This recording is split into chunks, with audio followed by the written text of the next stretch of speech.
Welcome to our channel. Today we how to subscribe with Square affiliate program, full guide step by step clearly. Navigate to the affiliate program section found in the footer or under the partners menu. Click on the join now or sign up button to proceed with the application process.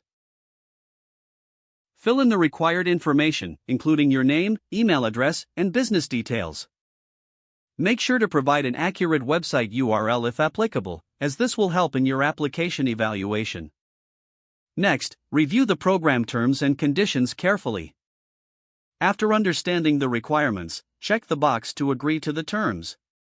Submit your application by clicking the Submit button at the bottom of the form. You will receive a confirmation email shortly after submission, indicating that your application is being reviewed.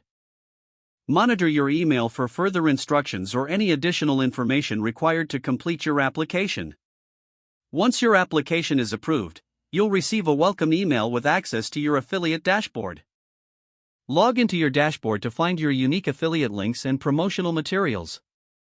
Use these links in your marketing efforts to start earning commissions. Track your performance and payouts through the affiliate dashboard. Regularly check for updates and new promotional materials offered by Square to maximize your earnings.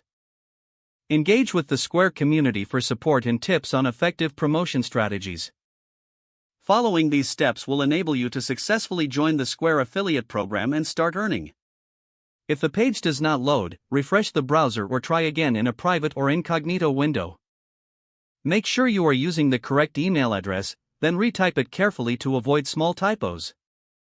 If your password is not accepted, use the reset option and create a new strong password you can remember. Check your spam folder for verification or security emails, then complete any requested confirmation steps. Enable two-factor authentication if available to improve account security and reduce unauthorized access risk. After signing in, review your profile details so your contact information and settings are accurate and current. If you see an error message, note it down and try again after restarting your device and internet connection. Log out when you finish, especially on shared devices, to keep your account and payment information secure. If the page does not load, refresh the browser or try again in a private or incognito window. Make sure you are using the correct email address, then retype it carefully to avoid small typos. If your password is not accepted, use the reset option and create a new strong password you can remember. Check your spam folder for verification or security emails, then complete any requested confirmation steps. Don't forget to like this video and subscribe to our channel for more step-by-step tech guides.